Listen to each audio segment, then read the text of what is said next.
Now let's look at some more problems with trig exact values. Specifically, let's look at secant, cosecant, and cotangent. So the first thing we have to remember is what is cosecant, secant, and cotangent. So let's think about this. We know that sine is opposite over hypotenuse. If we put 1 over sine, or if we take the reciprocal of that, that's going to be called cosecant. And cosecant is just 1 over sine, so it's just hypotenuse over opposite, or 1 over sine. And it turns out you can use whichever form you feel most comfortable with. Cosine of theta is adjacent over hypotenuse. The reciprocal of cosine is secant, and that's just hypotenuse over adjacent, or 1 over cosine. And cotangent is opposite over adjacent. So cotangent is just going to be this flipped, the reciprocal, which is adjacent over opposite, which is 1 over tangent.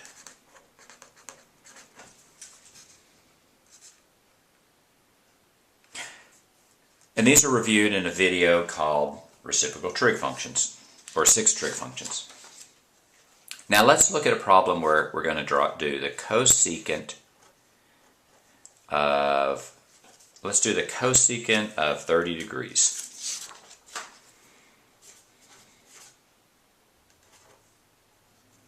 I'm having trouble today. Let's try it one more time. Let's try the cosecant of 30 degrees. The key to cosecant is just 1 over sine. So the way I'm going to do is I'm going to find sine of theta, and then as a fraction I'm going to flip it. So first thing I'm going to do is I'm going to do sine of theta. In this case, sine of 30 degrees.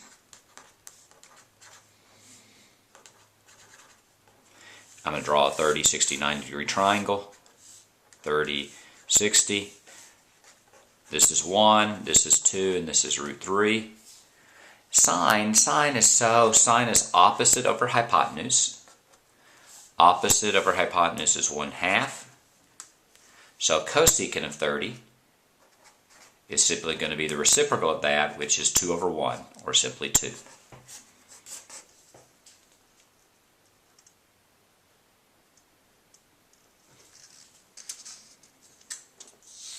Now let's try to find the secant of 30. The secant of 30 is just 1 over the cosine of 30. So I'm going to find cosine of 30, and then I'm going to just flip it. Take the reciprocal. So let's draw a 30, 60, 90 degree triangle. Here's 30. This is going to be 1, 2, root 3. Notice this is exactly the same triangle we had before. If you're uncomfortable with this, you want to put 1x, root 3x, 2x, no problem.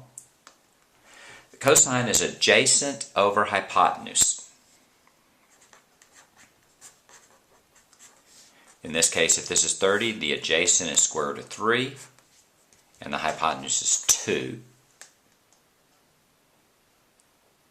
Now that's cosine, but we want secant. So what is secant going to be? We're going to take that same fraction, and we're going to flip it. It's the reciprocal. So now it's 2 over root 3. And this is actually your answer. We don't like to have the root on the bottom, so what we're going to do is we're going to multiply both the top and the bottom by root 3, so our final answer is going to be 2 root 3. Root 3 is root 9, so that's 3. And that's going to be our answer right there.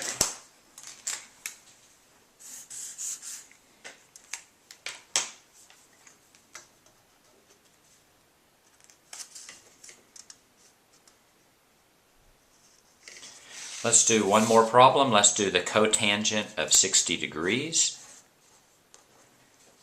Cotangent of 60 degrees is 1 over the tan of 60.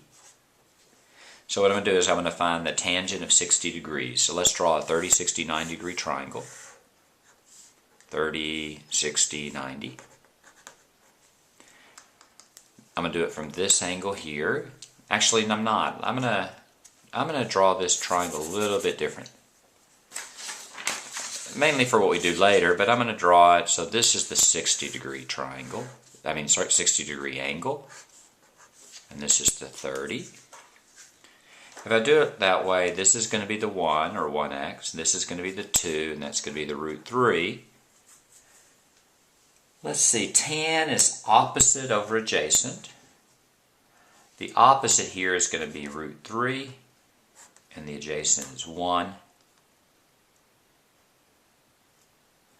So now, if we're going to take the reciprocal of that, cotangent of 60 is going to be 1 over root 3. We don't like the root in the denominator, so we're going to multiply the top by root 3 and the bottom by root 3. And you get root 3 over root 9, which is root 3 over 3. And that's your answer. And that's how you do exact value of trig functions with secant, cosecant, and cotangent. And we're done.